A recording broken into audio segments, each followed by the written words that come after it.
I was first in Atlanta for the first time in 1995. And last time I was here was the year 2006. But I've come back to a new Atlanta. What has amazed me is each time I come, I see a lot of development in Atlanta. Yesterday, we landed at the airport and I was shown the new international terminal. So Atlanta is all the times continuing to grow and expand. This morning I met with Andy Young. Andy Young, as you all know, is no longer very young.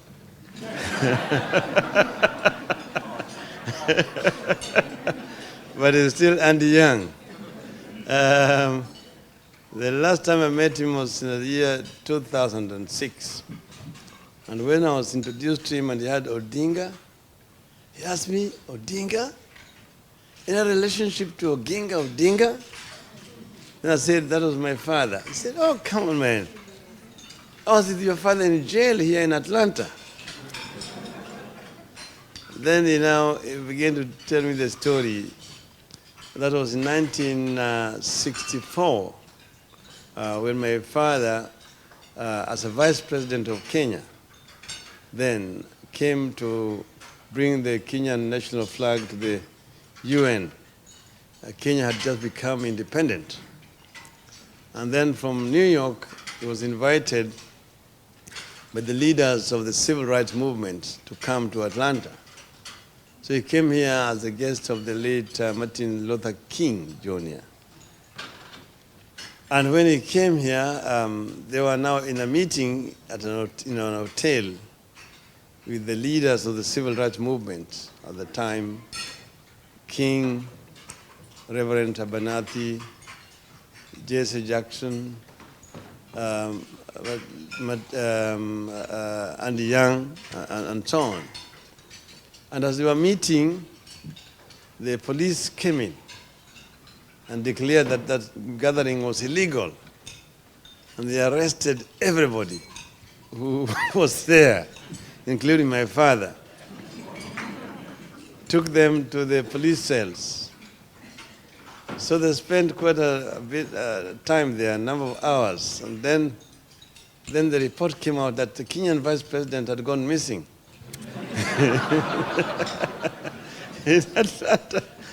So they went looking for my father and they found him in the police cells. So then they got him out of the cells and said, oh, Mr. Odinga, we are very sorry. We didn't know that you are not American. They didn't know, that we are very sorry that this has happened. So they asked him to leave. But then he said, no, I'm not going to leave. You cannot pretend to be treating me with dignity when you are treating my brothers here like animals. So I will not go until you've released all of them. So Andy Young said that thanks to your father, you are released.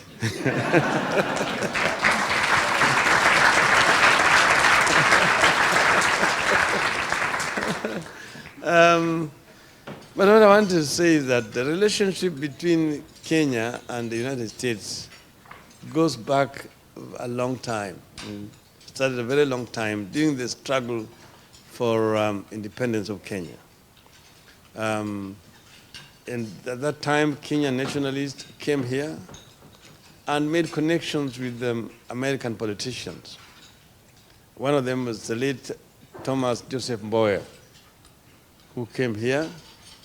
And Andy Young even confirmed it to me that Mboya went and addressed audiences in several American institutions or colleges at the time and helped to Americans to understand another perspective of the struggle.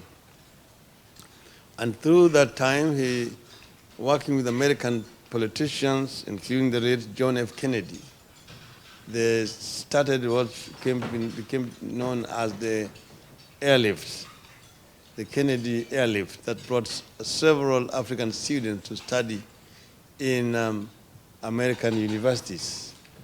Some of them came to Atlanta here.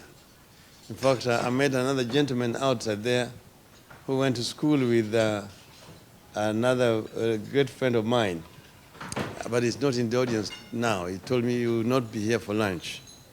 So that's how it started. Another one was another Kenyan who went all the way to Hawaii to study there.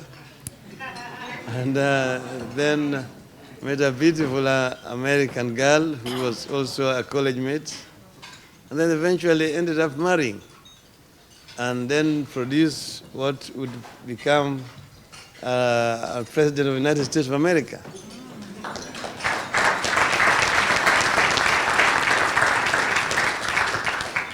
So America has been a beneficiary of Kenyan exports.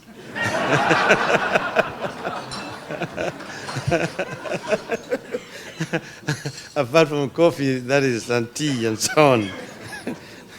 So that relationship continued after independence, and it has continued to expand up to today.